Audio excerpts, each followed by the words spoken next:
And Congressman Busita, you're recognized. Thank you, Honorable Senator Tulfo. Mr. Chair, napansin ko lang po na napakaganda ng programa pero nabanggit nga po ni Honorable Senator Tulfo na ang ganda ng hospital, ang laki, pero ang liit lang ng bilang ng pasyente. And we all know na napakarami po tayong kababayang OFWs. Ganon din po, nabanggit po ni Administrator Ignacio, yung sinabi niya. So, Mr. Chair, ang parang nakikita ko po isang problema dito, yung publication, hindi alam ng public. Pwede po bang malaman, Mr. Chair, kailan po ba na-open itong hospital ng OFW sa Pampanga? Yusek Hans Kakdak, Opo. you may answer. Ito po ay officially nagbukas noong May 2022 in terms of outpatient care, and yung inpatient care ay nagbukas sa pagkakaunawa ko po ay early this year, yung inpatient care. So, Yes, Mr. Chair, natanong ko po yon talagang kasi sayang po eh. At alam natin na yung mga kababayan nating OFWs ay naghahanap ng kalinga ng pamahalaan at napakaganda po nito.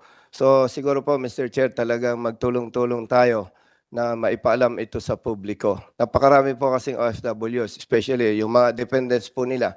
Mr. Chair, matanong ko lang po, yung ating mga mahirap na kababayan, once na may nakitang hospital at government hospital, gusto nila pumunta dyan. Ang tanong, Mr. Chair, paano po yung walk-in patients na hindi dependent ng OFWs? Paano nyo po ina-address yung ganong problema?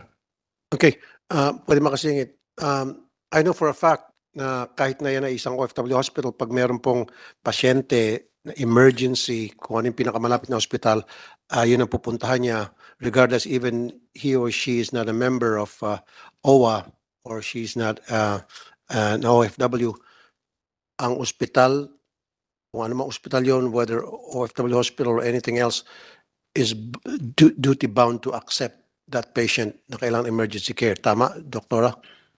Yes, Senator, we do cater to those patients, lalo na kapag there is an urgent concern, whether they are OFWs, dependents, or even non-OFWs. Kasi mahalaga na ma-address natin yung health concern po nila. So, yun po ang ano natin ngayon. Magbibigay ka ng paunahing treatment and then later on pwede nyo i-transfer. We can do transfer if lalo na pag ang kaso they really need tertiary level or apex level of care. Ang follow-up ko lang dun sa katanungan ni Congressman Busita to Yusek Kakdak, maganda yung tanong niya eh. Kailangan malaman ng mga OFWs.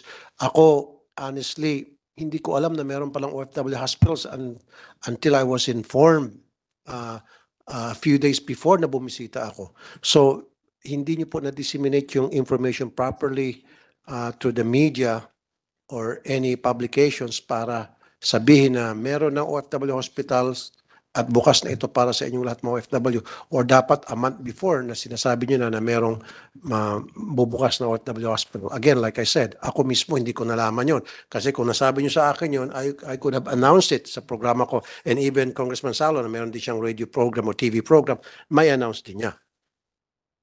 yes, Mr. Chair, humihingi po kami ng dispensa sa aspeto na yan. Nung nagbukas po yung ospital sa dating administrasyon, nasa OWA po ako noon. So, to be honest, sa buong pagkaakala ko ay maayos yung projection ng pagbukas ng ospital nung panahon na yon.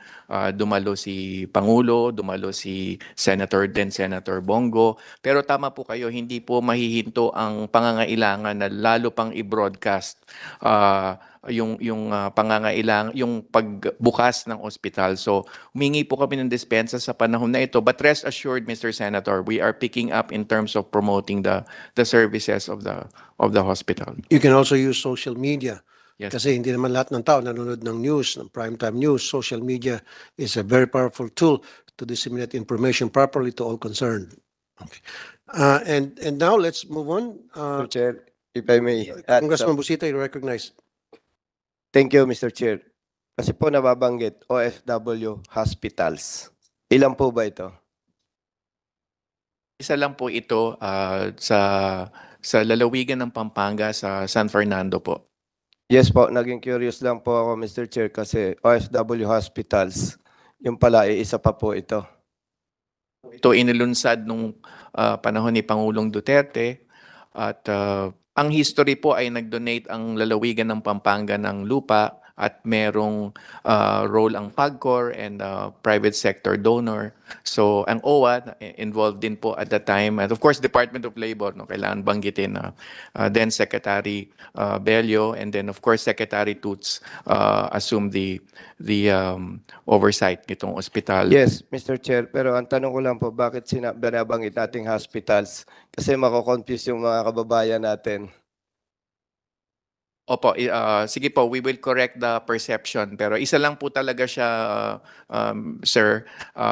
And doon sa aspeto ng OFW wings, nandoon katuwang din po kami ng DOH sa pagbubukas pa ng OFW. So we will clarify that matter po. So, very clear, Mr. Chair, isa lang po ito.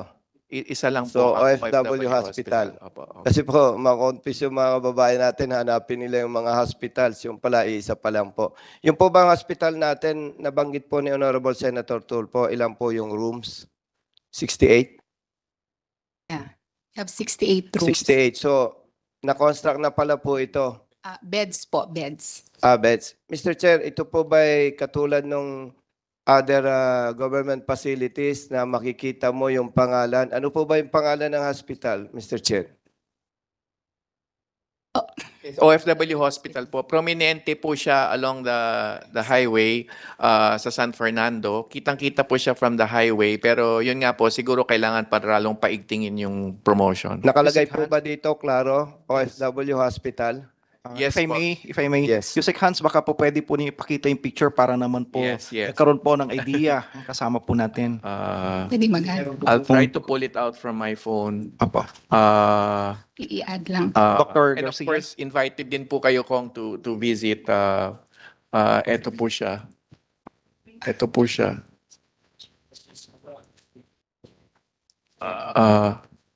Mr. Chair, kailangan ko lang po na itanong to. Alam natin yung pagdudusa ng mga kababayan nating OFWs. So sa isang pamamaraan na nagsisimula tayo with this kind of hospital intended for the OFWs in their dependence, at least may paramdam talaga natin na special sila. Sabi nga po natin, bayani sila eh.